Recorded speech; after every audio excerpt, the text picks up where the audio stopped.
বাবা বল্টু, তুমি ধরো ঘন জঙ্গলে দাঁড়িয়ে আছো, হঠাৎ তোমার সামনে একটা বাঘ এসে হাজির হলো, এই মাত্র তুমি কি করবে? বা, আমার আর কিছু করার থাকবে না। যা করার বাইরে করবে।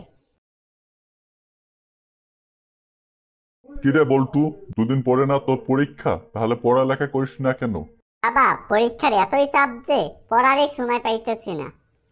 কি বলিস এটা তুই? কিরে বল্টু, কি হয়েছে তোর?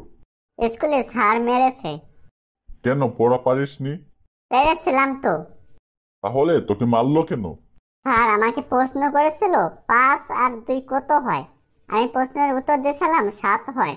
তারপর স্যার আমাকে জিজ্ঞাসা করলো, 4 আর 3 যোগ করলে কত হয়। আরে গাধা, একই উত্তর হবে।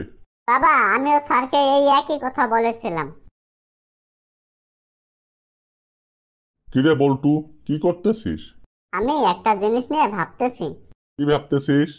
বাবা, তুমি ছোটবেলায় অঙ্ক কত পেয়েছিলা? ও এই কথা। একসাথে হয়তো 0 0 পেয়েছি, কেন বলো তো? তাই ভাবছি, ইতিহাস কিভাবে ঘুরে ফিরে আসে। বল্টু, ক্লাস 7-এ উঠে তোর কেমন লাগতেছে? খুবই খারাপ বাবা। বলো কি? কেন? ক্লাস 7-এই তো আমি আমার জীবনের শ্রেষ্ঠ 3 বছর কাটিয়েছি।